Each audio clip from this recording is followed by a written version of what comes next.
datang menyembahmu di sini. Ku percaya Kau ada bagiku. Bapakku datang, Bapakku datang, ya Yesus, haleluya, menyembahmu di sini. Ku percaya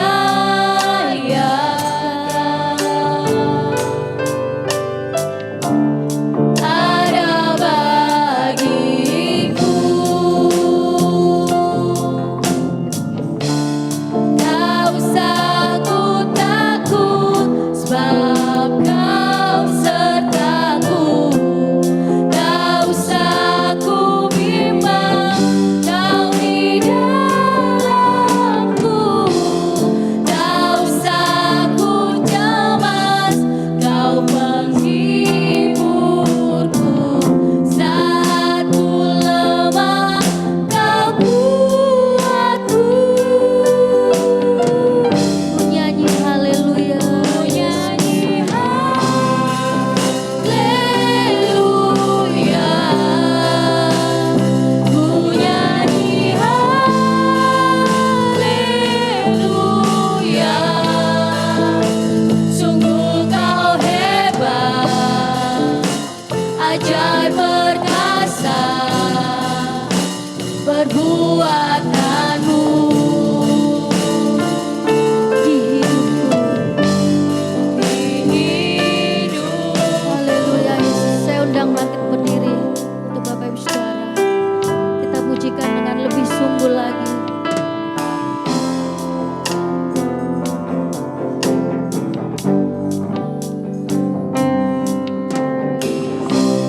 Bapakku datang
Hanya Engkau Allah yang ajaib, bahkan Allah yang perkasa, Allah yang sanggup melakukan segala mujizat-Mu Tuhan. Terima kasih, bagi Tuhan tidak ada yang mustahil, bagi Tuhan tidak ada yang tak mungkin. Kami percaya dengan segenap hati Tuhan.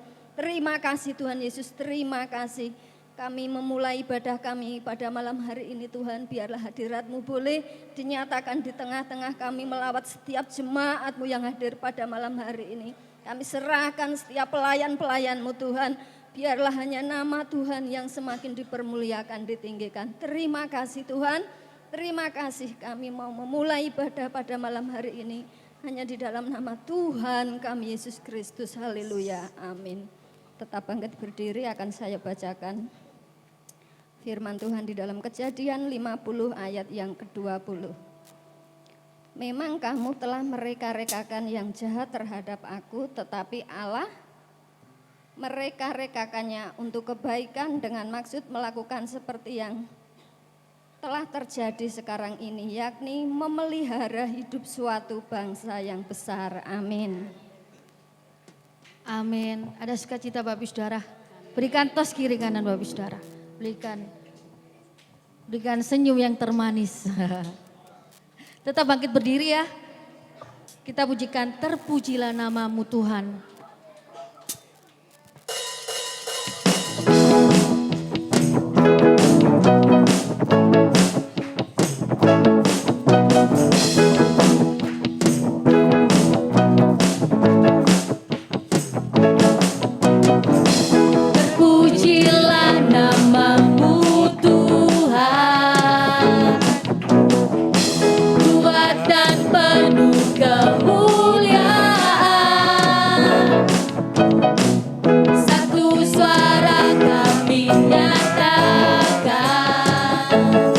Kebesaran-Mu kekal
Masih tetap semangat kan? Nemenin saya ya. Tetap bangkit berdiri. Kita pujikan hari ini kurasa bahagia. Bapak Ibu Saudara hari ini merasa bahagia? Amin. Amin. Mari kita. Nanti sambil ada gerakan ya. Kalau waktunya bergandengan tangan, kita bergandengan tangan.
Bersaksi,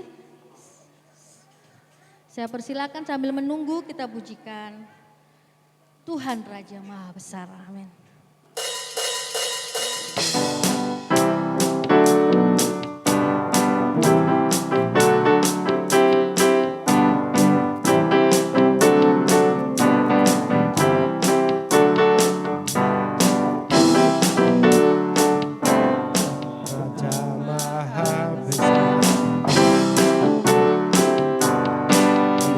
Datang menyembah Dia.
Tuhan, terima kasih buat kesempatan yang diberikan kepada saya.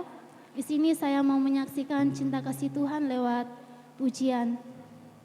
Saudara-saudari, pujian ini sangat memberkati saya di mana kita sadar sebagai manusia kita punya keterbatasan. Sebagai manusia kita adalah manusia yang penuh dosa. Tapi kita percaya Tuhan kita adalah Tuhan yang Maha mengampuni. Amin. Di sini saya menyaksikan cinta kasih Tuhan yang berjudul Ampuni Aku Tuhan.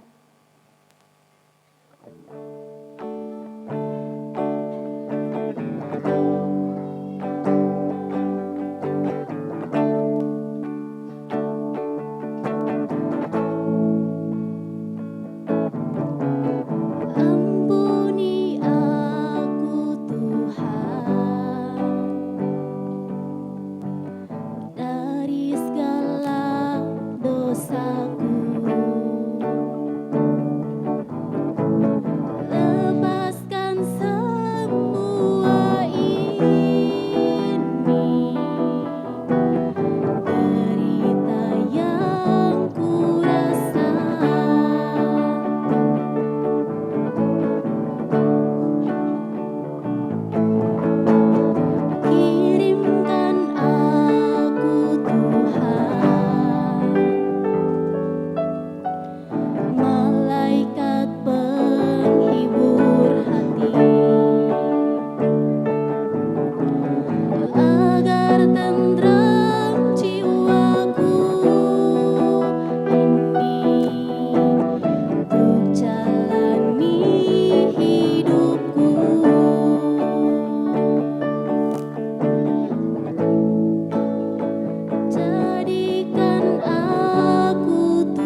Mari kita siapkan hati kita mau mendengarkan kebenaran firman Tuhan.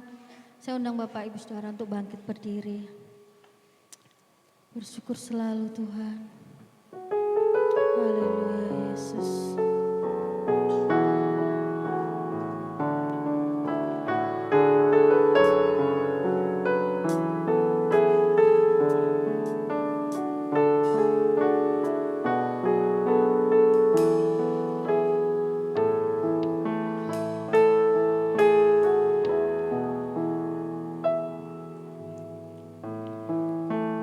Bersyukur selalu bagi kasih-Mu di dalam hidup.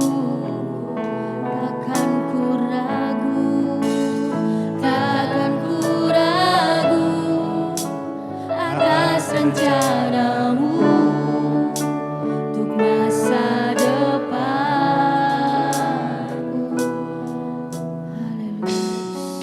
Sebagai Bapa yang baik, takkan pernah Kau melupakanku. Sebagai Bapa yang sangat baik,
Engkau Bapa. Dan Engkau ada tinggal bersama kami dalam setiap detak hidup kami Yesus. Terima kasih buat malam hari ini. Kasih-Mu yang begitu besar dalam kehidupan kami. Perlindungan, penyertaan-Mu kami bisa ada semua karena kasih anugerah-Mu yang begitu besar dalam hidup kami. Pakai kami Tuhan semakin bertumbuh di dalam Engkau. Berbuah menghasilkan yang Engkau ingini Tuhan. Inilah rinduan hati kami. Semakin hari semakin detik di hidup kami menghasilkan yang benar di hadapan-Mu Tuhan. Membuat kami sebagai berkat buat tetangga kiri kanan kami. Buat keluarga kami, anak-anak kami. Yesus terima kasih Bapa. Bentuk kami Bapa, terima kasih. Pakai setiap hati kami malam hari ini Tuhan. Sebagai tanah yang subur untuk mendengarkan firman-Mu. Bila benih-benih yang difirmankan oleh hamba-Mu Tuhan. Bertumbuh, berbuah menghasilkan Tuhan. Terima kasih Tuhan, kami serahkan hamba-Mu Tuhan. Berkati dia Tuhan, biarlah firman yang keluar dari bibir mulutnya. Buat kami semakin mengenal Engkau. Biar kami percaya hanya Engkau Yesus sumber kekuatan kami, sumber pengharapan kami. Hanya di dalam nama Tuhan Yesus kami serahkan pada kami ini selanjutnya ke dalam tangan-Mu Tuhan. Engkau beracara di setiap kehidupan kami. Dalam nama Yesus, haleluya. Amin. Jumpa dengan Bapak Ibu di tempat ini, meskipun hujan tetapi saya lihat luar biasa antusias jemaat di tempat ini. Ini semua karena kemurahan Tuhan. Nah, saya kemarin janji, saya akan membahas mengenai mendukakan Roh Kudus dan menghujat Roh Kudus. Kenapa ini bisa muncul? Karena kemarin saya kasih pertanyaan kepada Bapak Ibu. Ketika ada perempuan berzina sekali diampuni, 2 kali, 3 kali. Tapi kalau terus menerus apakah tetap diampuni? Nah ini yang menjadi misteri. Dan orang gak gampang berkata ya, orang juga tidak gampang berkata tidak. Tetapi mari kita lihat kebenaran seluruh firman Allah. Nah hari ini saya akan memberikan tema yaitu ada dosa yang tidak bisa diampuni. Dosa yang tidak bisa diampuni adalah ada 2 ini. Mendukakan Roh Kudus dan menghujat Roh Kudus. Nanti kita akan sambungkan. Ya kalau berapa minggu kemarin kita sudah lihat tentang kairos, kesempatan. Hari ini kita akan membahas mendukakan Roh Kudus dan menghujat Roh Kudus. Oke, puji nama Tuhan. Mari kita masuk yang pertama, mendukakan Roh Kudus. Semuanya Bapak Ibu harap buka Alkitab. Apalagi yang kemarin mendapatkan Alkitab baru, Efesus 4 ayat yang ke-30. Saya undang kita bangkit berdiri, yang sudah dapat bangkit berdiri, Efesus 4 ayat yang ke-30. Kita baca ayat ini secara bersama-sama dalam hitungan ketiga, yang sudah mendapatkan katakan amin. 1, 2, 3, dan janganlah kamu mendukakan Roh Kudus Allah yang telah memeteraikan kamu menjelang hari penyelamatan. Puji nama Tuhan, silakan duduk. Nah, kita lihat di sini dikatakan janganlah kamu itu siapa? Orang-orang percaya. Kemarin juga berapa minggu lalu saya membahas tentang orang percaya. Kalau orang percaya harus dibuktikan dengan apa? Menghasilkan buah. Karena itu mengikat perjanjian, nggak bisa seenaknya. Sudah menikah mau pergi-pergi aja, mau datang-datang aja nggak bisa. Kalau kita juga ke sekolah nggak bisa seorang anak sekolah mau datang-datang mau nggak bisa, harus rutin setiap hari bukan. Nah ini ada hubungannya, di sini dikatakan janganlah kamu mendukakan Roh Kudus. Nah kita lihat kenapa Roh Kudus itu penting sekali untuk orang-orang percaya. Lihat di sini, karena perhatikan di sini Bapak Ibu. Pencet tolong dimatiin lagi. Ya, kita lihat di dalam Efesus 1 ayat yang ke-13.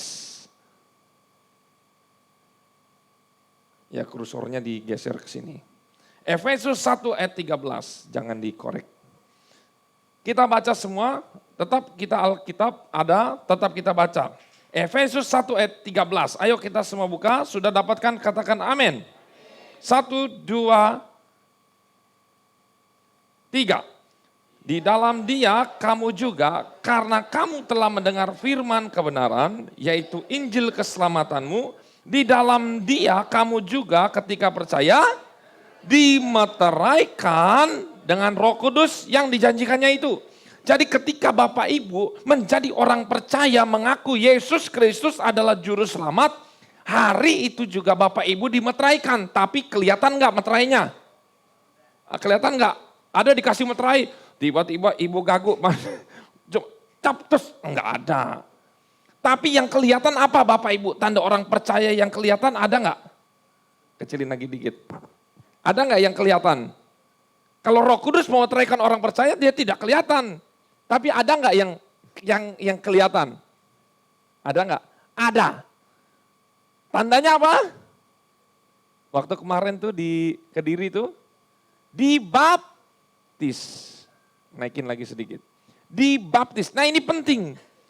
Dibaptis disaksikan oleh banyak orang, itu tanda orang percaya. Dibaptis. Itu dia. Itu yang kelihatan.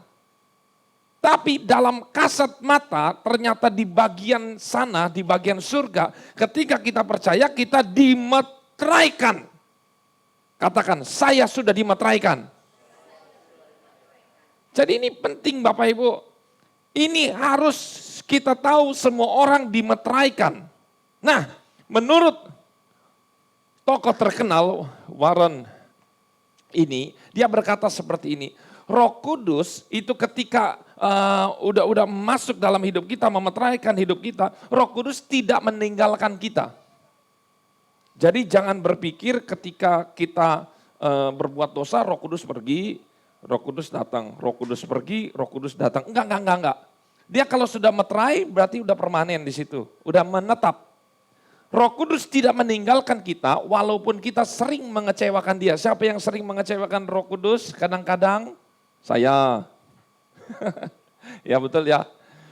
Aduh hujan, enaknya apa? Tidur. Ada suara, pergilah beribadah, ayo berangkat. Ya bentar lagi.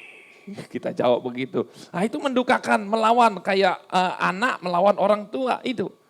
Terus kemudian hanya ia tidak dapat memenuhi kita, memenuhi apa? Memenuhi kebutuhan-kebutuhannya.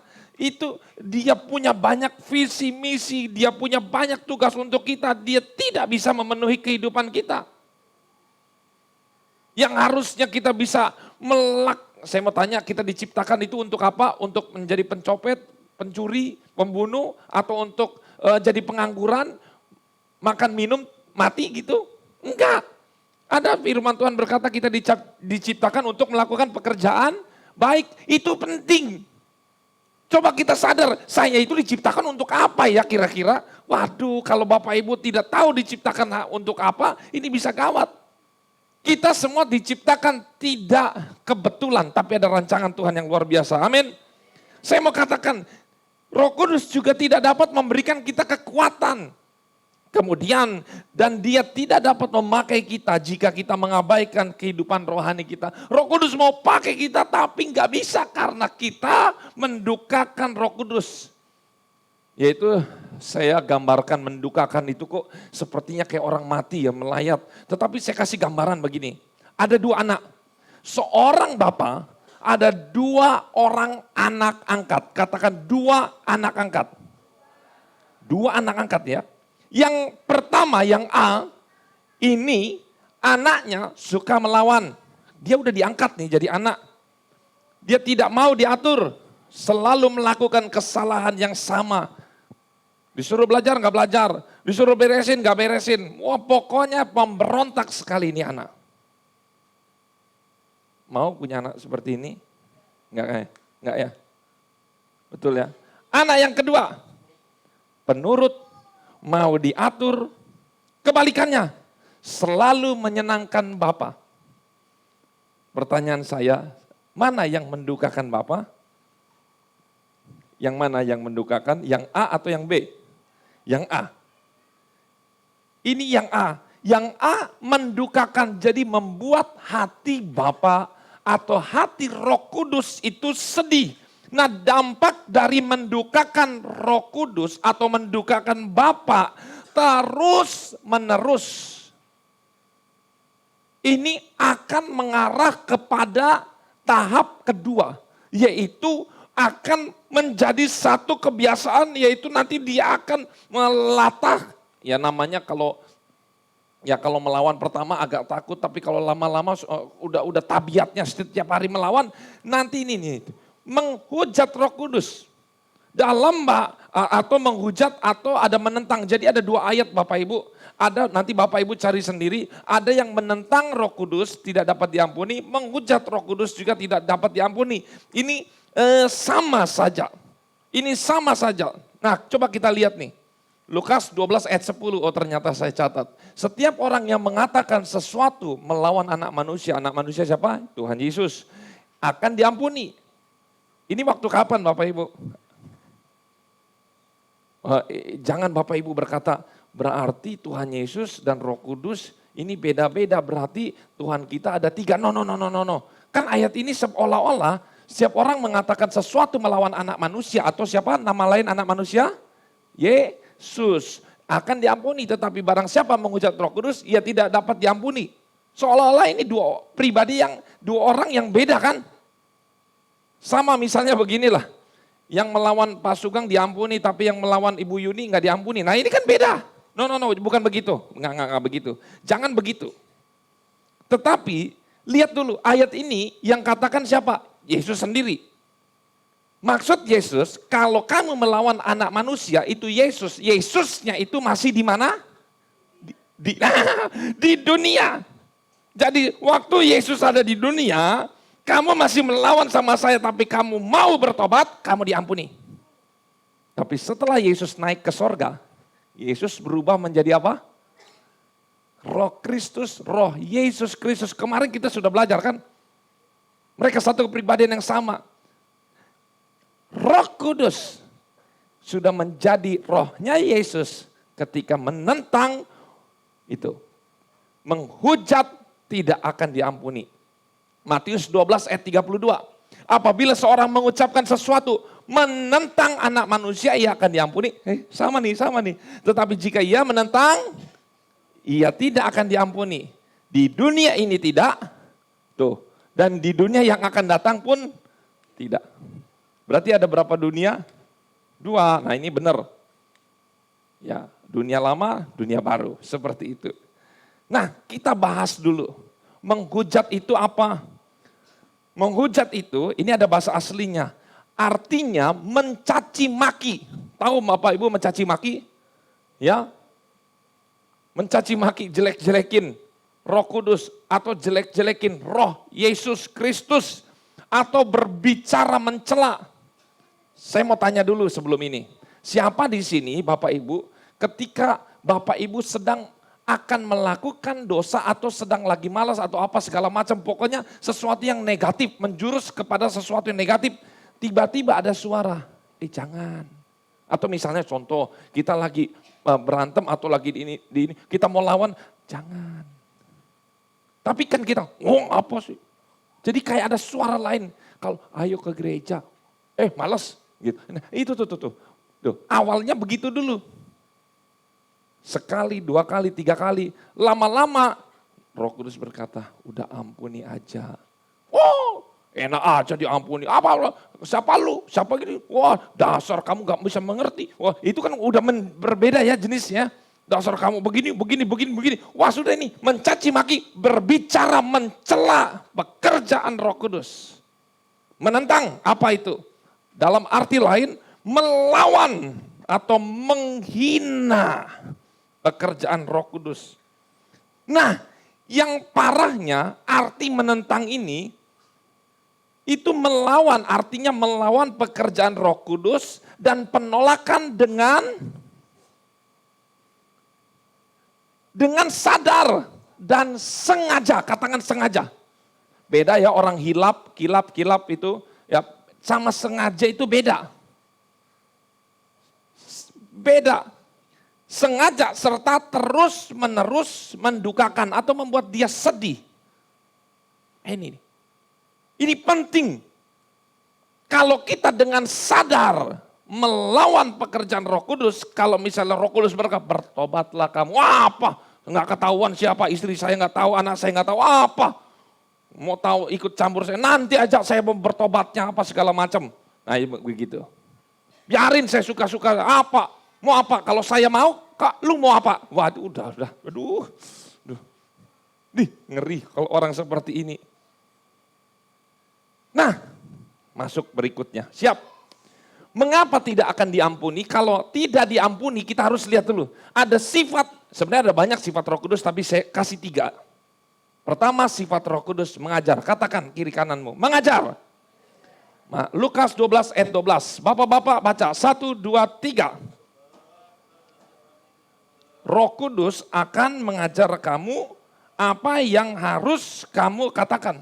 Jadi Roh Kudus itu prinsipnya, tugasnya dia mengajar. Hari ini saya mengajar Bapak Ibu karena saya juga sudah diperlengkapi oleh Roh Kudus. Roh Kudus sudah mengajar saya.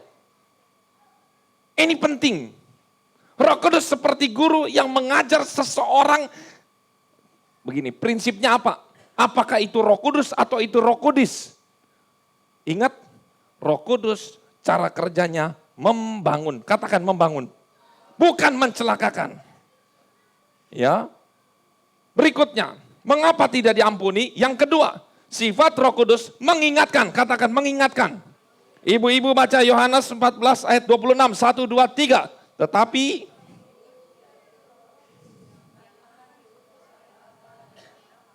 dialah yang akan mengajarkan segala sesuatu.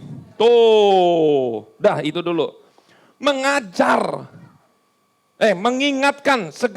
mengajarkan segala sesuatu kepadamu dan akan mengingatkan kamu akan semua yang telah kukatakan kepadamu. Tuh, ada berapa ini? Kemudian lagi, berikutnya, sifat Roh Kudus menginsafkan. Tuh, dan kalau ia datang, ia akan menginsafkan dunia akan dosa, kebenaran, dan penghakiman. Ada 3. Mengajar, mengingatkan, menginsafkan. Nah, pertanyaan saya mau gini. Mengajar, Roh Kudus mengajar supaya apa? Manusia hidup benar. Mengingatkan akan kebenaran firman saat, misalnya kita mau jatuh dalam dosa, Roh Kudus, kamu lagi udah mau jatuh tuh, bentar lagi jatuh, lalu udah mau jatuh, ayo tarik. Nah itu tuh, tugasnya Roh Kudus tuh. Mengingatkan. Yang ketiga, menginsafkan. Tahu menginsafkan, arti menginsafkan? Nah, sadar, buat kita bertobat. Kenapa kita bisa nangis ketika kita dalam doa? Kenapa seseorang itu bisa bertobat? Apakah karena kesadaran diri kita sendiri? Enggak bisa, mohon maaf. Tanpa Roh Kudus, manusia tidak bisa bertobat. Hari ini bapak-bapak, ibu-ibu datang ke tempat ini, sudah mulai ada perbaikan. Oh, istri-istri berkata, bapak saya, papa saya suami saya, wah udah luar biasa.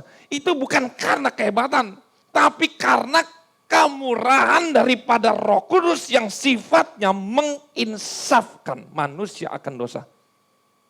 Saya bisa bertobat karena Roh Kudus. Ini harus menjadi poin penting dalam firman Tuhan pada malam hari ini. Masalahnya jika Roh Kudus yang mengajar, yang mengingatkan, Roh Kudus yang menginsafkan, kita dukakan, kita lawan, kita tolak dengan sadar dan terus menerus, bahkan kita mencaci maki suara Roh Kudus, maka pertanyaan besar, Roh Kudus akan meninggalkan kita selamanya. Katakan selamanya. Kalau begitu akibatnya apa kalau nggak ada Roh Kudus? Kan Roh Kudus sudah dimeterai. Tapi kalau kita terus menerus tuh kenapa kok ada jangka waktunya? Itulah kairos. Kairosnya bapak satu dengan ibu satu beda. Kairos setiap orang beda-beda. Akibatnya tidak ada yang mengajar, hilang suara Allah. Tidak ada yang mengingatkan ketika kita mau jatuh dalam dosa. Roh Kudus, ya wis biarin aja. Wis. Kayak seorang bapak, anak yang tadi nggak mau keblosok, mau jatuh, mau minggat, los, diem aja. Ayo, jatuh nggak dia akhirnya? Celaka nggak dia? Pasti celaka. Tuh, tidak ada yang menginsafkan. Roh Kudus datang, insaf. Dia kasih kekuatan kepada kita, dorongan supaya kalau ininya udah nggak ada, udah diem aja, meneng aja, jengkel. Udah bete dia ada. Lu mau malang, mau melintang, mau ke kanan, ke kiri, mau jeblos, mau berhasil, urus-urusanmu dewek. Biasa kalau orang tuh udah nek begitu ya. Urus-urusanmu dewek, wis. Aduh, celaka, aduh. Saya berharap semua di sini tidak mungkin mendukakan Roh Kudus, mungkin membuat Roh Kudus sakit, tapi tidak dilakukan dalam kesadaran. Tapi kita makanya datang ke tempat ini, kita itu sadar, kita ini mau bertobat. Amin. Lihat ini, hasil orang yang ditinggalkan Roh Kudus dijamin 1000% mati tanpa salib Yesus. Artinya apa? Tanpa salib Yesus penebusan udah gak bisa lagi. Karena dia sudah membuang salibnya ke tempat sampah. Mungkin KTP bisa Kristen, tapi dijamin mati masuk neraka. Karena gak insaf dia. Siapa yang ngajar? Satu-satunya manusia itu bisa bertahan sampai pada akhirnya itu karena pertolongan Roh Kudus. Bapak Ibu bisa hadir di tempat ini semua karena Roh Kudus. Oh nggak percaya, Om Jerry ngarang. Toko Alkitab saya kasih ada 2 atau 3, 2 aja dulu. Lihat. 1 Samuel 16 ayat 14, baca semua, 1, 2, 3. Tetapi Roh Tuhan sama Roh Kudus sama atau beda? Sama ya, telah mundur, katakan mundur. Tuh, kenapa? Didukakan. Saul suka ngelawan. Apa. Nah ini, daripada Saul. Dan sekarang ia diganggu apa? Diganggu wewe gombel, diganggu kuntilanak, tuyul itu. Yang daripada Tuhan. Bukan berarti Tuhan punya roh jahat. Saudara harus mengerti ini. Yang daripada Tuhan artinya Tuhan mengizinkan. Contohnya begini. Saul bisa sehebat ini karena pertolongan Tuhan. Bapak Ibu pernah ingat saya kasih ilustrasi kita di dalam Tuhan ketika dimeteraikan kita punya kurungan seperti kurungan ayam. Sudah ingat? Pernah ingat? Selama masih di kurungan sama seperti Ayub, iblis tidak akan bisa masuk. Tapi Roh Allah undur, kurungannya cabut, cek. Roh Kudus jalan. Otomatis ketika itu dicabut, gak usah Tuhan berkata, sambar langsung. Sama seperti Raja Wali ketika ada anak ayam lolos dari induknya, sambar. Ini artinya.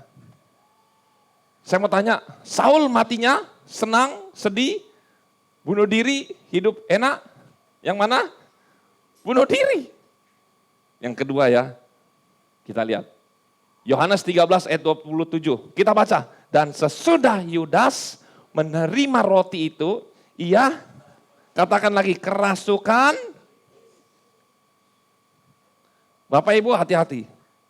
Kalau kita makan tubuh dan darah Yesus, tidak dengan cara yang benar, jangan berpikir mendatangkan berkat.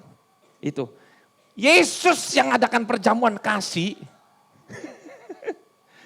bukannya datang malaikat, datangnya iblis. Hati-hati. Kerasukan iblis, maka Yesus berkata kepadanya, apa yang hendak kau perbuatlah dengan segera. Yesus masih sayang gak? Kasih peringatan gak? Sudah kasih peringatan ini. Lihat ini, Yesus itu adalah Roh Kudus yang menginsafkan, mengingatkan, mengajar. Yudas dikasih kesempatan, anak manusia memang akan pergi sesuai dengan yang ada tertulis tentang dia. Akan tetapi celakalah orang yang olehnya anak manusia itu diserahkan. Adalah lebih baik bagi orang itu sekiranya ia tidak. Ini sama kayak orang tua ngomong, saya nyesel lahirin kamu. Enggak usah saya lahirin, menyesal saya lahir kamu. Ini. Tapi sudah diingatkan oleh Yesus. Yudas berkata apa? Katanya, bukan aku. Melawan gak ini? Ini sudah melawan. Bukan saya, siapa yang mau nyerahin kamu? Siapa? Ini, ngeri. Kalau Roh Kudus, Yesus sudah angkat tangan, pergi meninggalkan kita. Wes. Enggak ada. Yudas matinya bagaimana? Yudas 1 ayat 18 kita baca, Yudas ini telah membeli sebidang tanah dengan upah kejahatannya. Lalu ia jatuh tertelungkup dan perutnya terbelah sehingga semua isi perutnya tertumpah keluar. Waktu bunuh diri, kemudian jatuh. Mati yang paling mengerikan, paling mengenaskan. Kenapa Saul tidak diselamatkan? Kenapa Yudas nggak diselamatkan? Kan murid Yesus. Oleh karena itu, balik lagi nih. Ini kan yang jadi pertanyaan kita kemarin. Ketika perempuan berzina ini kedapatan berzina lagi, diampuni. Bulan depan berzina lagi, diampuni nggak? 1 tahun lagi berzina, 3 kali lagi diampuni nggak? 10 tahun lagi ngelakuin 100 kali diampuni nggak? Diampuni nggak? Kok ada suara tidak ada yang bertanggung jawab nih suaranya? Ada yang bertanggung jawab, diampuni nggak? Enggak. Kok udah mulai pecah nih? Udah mulai pecah, bentar lagi rusuh nih. Tapi lebih baik yang jawab daripada, ya wes enggak tahu lah. Terserah Om Jerry aja katanya. Enggak. Saya mau katakan begini, diampuni enggak? Akan terus diampuni. Amin. Pasti diampuni. Tetapi Kairos juga akan tetap berlaku kepada semua anak-anak Tuhan. Siapa di sini yang tahu Kairos Tuhan berapa lama? Ada yang tahu? Enggak ada.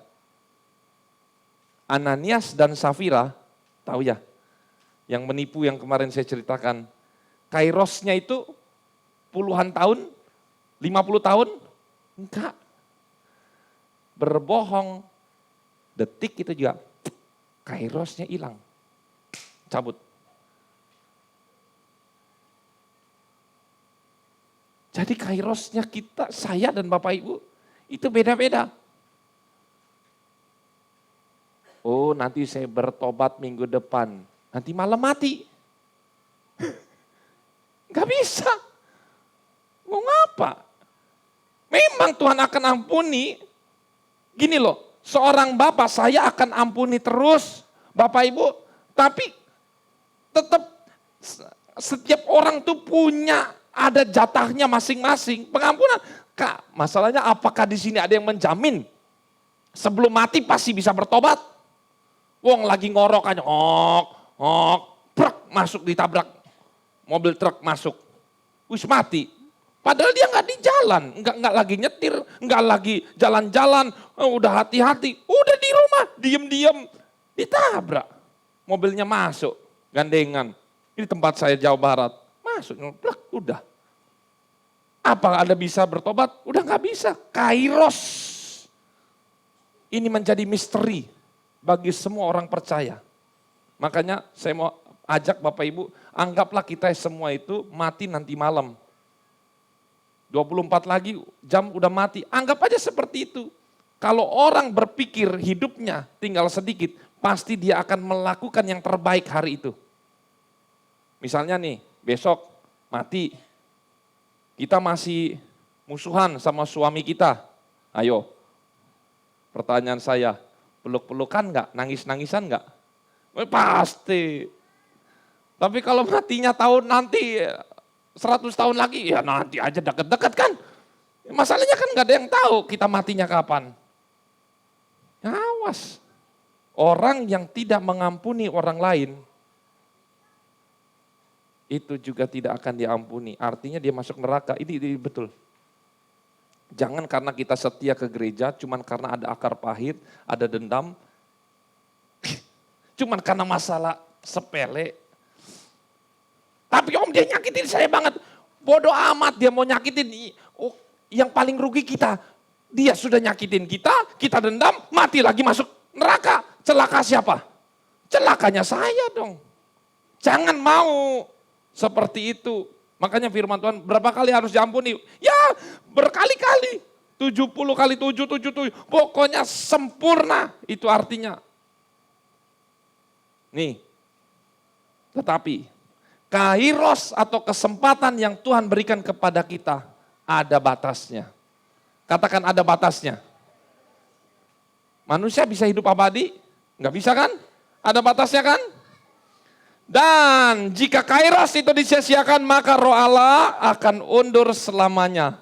Tadi contohnya siapa? Yang pertama raja, kedua Yudas. Ketika roh Allah mundur, wassalamualaikum. Dadah. Enggak ada harapan bagimu selama-lamanya. Yang artinya jika roh Allah mundur, orang tersebut tidak akan bisa punya kesempatan bertobat. Karena hanya Roh Kudus yang bisa menginsafkan manusia akan dosa. Itu cuma Roh Kudus. Enggak bisa suami, enggak bisa istri. Hanya Roh Kudus. Makanya saya mau katakan Galatia 6 ayat 7, jangan sesat. Katakan jangan sesat. Artinya apa? Jangan main-main mentang-mentang Tuhan ampuni. Hati-hati. Allah tidak membiarkan dirinya dipermainkan. Bapak-bapak mau dipermainkan anaknya, dibohongin terus 1000 kali mau? Ibu-ibu mau? Ya enggak, dikibuli terus. Allah tidak dibiarkan dirinya dipermainkan karena apa yang ditabur orang itu yang akan dituainya. Katakan tabur tuai. Tabur tuai ini. Tuh tabur yang baik menuai yang baik. Ayat terakhir. Kita baca Filipi 2 ayat 12. 1, 2, 3. Hai saudara-saudaraku yang kekasih, kamu senantiasa taat, karena itu kerjakanlah keselamatanmu. Jadi Tuhan berikan kepada kita keselamatan. Bukan berarti Tuhan berkompromi dengan dosa. Nggak bisa seperti itu. Tapi keselamatan harus dikerjakan. Kerja itu kata pasif atau aktif? Aktif dikerjakan. Cara mengerjakannya bagaimana? Contohnya ya kita rajin beribadah, kita pelayanan, kita membantu orang lain, hidup kudus dan segala macamnya. Buah roh. Tuh dengan takut dan gentar. Mari saya ajak pada malam hari ini. Selagi masih ada kesempatan Roh Kudus, mari kita mau menyenangkan Tuhan. Menyenangkanmu, senangkanmu. Ayo kita senangkan Roh Kudus, pemain musik bisa maju ke depan. Hanya itu kerinduanku. Kalau Bapa disenangkan, Roh Kudus disenangkan, aduh. Firman Tuhan berkata, minta apa saja, maka akan dikabulkan setiap permintaanmu. Kita akan nyanyikan pujian ini. Naikin ini kunci apa? C. E. Tuhan, ku mau menyenangkanmu. Tuhan, bentuklah hati ini. Jadi bejana untuk hormat-Mu. cemerlang bagai emas. Mari kita semua bangkit berdiri, katakan Tuhan, Tuhan, ku serahkan hatiku, semua ku berikan, semua ku berikan.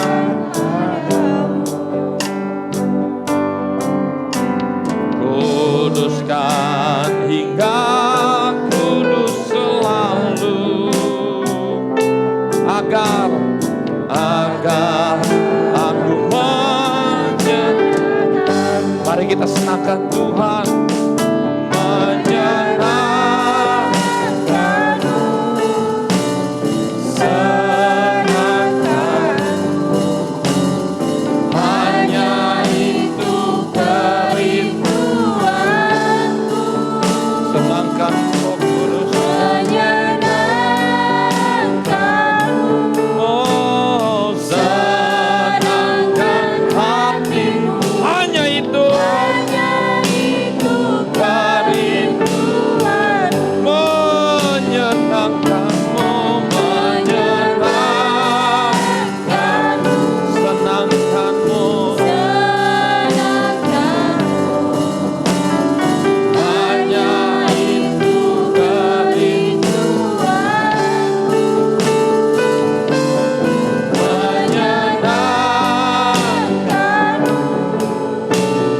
senangkan hatimu, hanya itu kerinduanmu. Bapak Ibu tahu mengapa kita perlu mendoakan orang lain? Ingat cerita Abraham.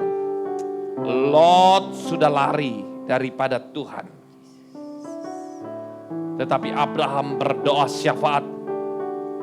Berdoa sesuatu yang menurut saya gak masuk akal.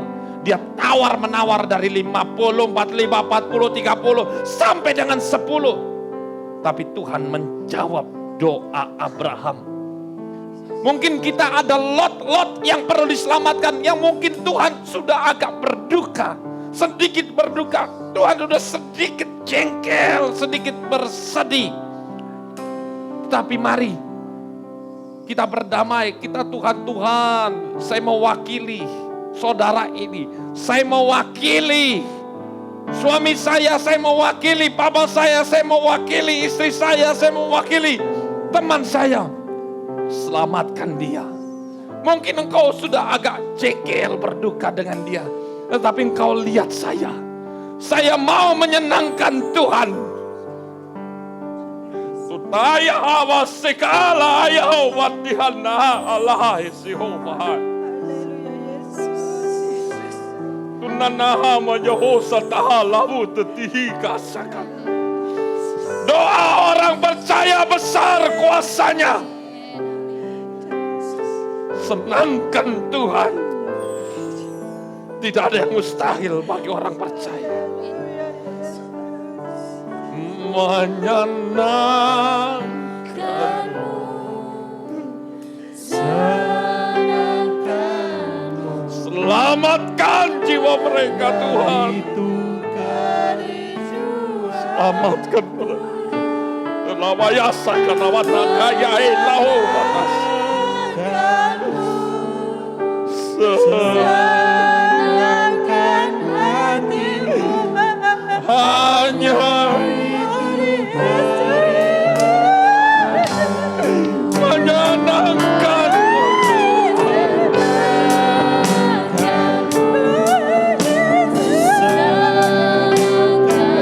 Allah wayah kasah karawana ayawana nehidosu.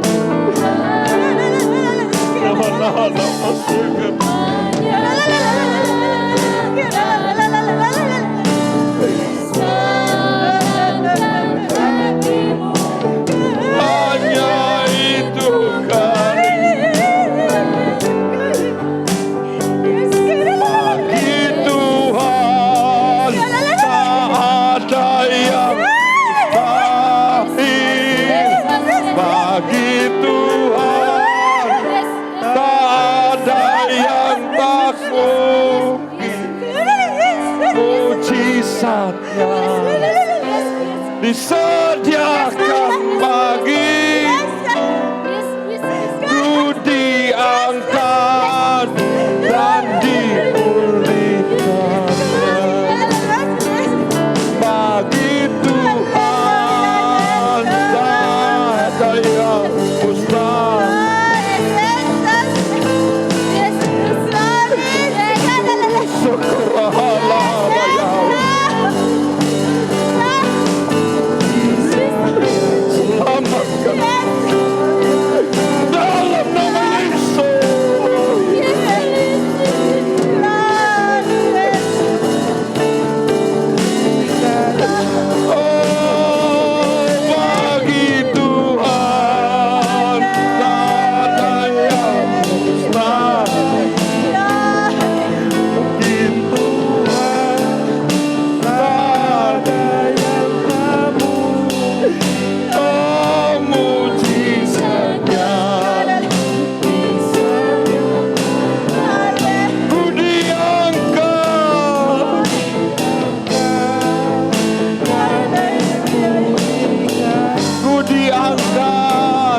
tidak lebih benar hidupnya. Kami juga Tuhan, oleh karena kemurahan Tuhan kami boleh diselamatkan. Bukan karena kebaikan kehebatan kami, bukan Tuhan. Kami ada sampai saat ini oleh karena kemurahan Tuhan. Oleh karena itu Tuhan, Yesus, Roh Kudus, kami tidak mau selamat sendiri. Kami terbeban Tuhan. Kami mengangkat tangan di hadapan Tuhan. Curahkan belas kasihan-Mu. Berbelas kasihan. Lihatlah kami. Lihatlah jiwa-jiwa yang terhilang. Jangan hukum mereka. Jangan tinggalkan mereka. Kalau Abraham pun boleh berdoa, hari ini kami berdoa di dalam nama Yesus. Ada keselamatan. Kalau bangsa Niniwe saja Engkau selamatkan, kami semua yang ada di tempat ini, yang belum diselamatkan, semua selamatkan dalam nama Yesus. Bagi Tuhan tidak ada yang mustahil. Tuhan Yesus, biarlah firman Tuhan ini boleh memerdekakan kami. Kami tidak bermain-main lagi. Kami tidak tahu hidup sampai kapan. Tetapi kalau kami hidup sampai pada saat hari ini, kami mau menyenangkan Tuhan. Sementara kami akan memberikan korban persembahan. Berkati setiap persembahan ini menjadi korban persembahan yang berbau harum di hadapan-Mu. Di dalam nama Tuhan Yesus Kristus.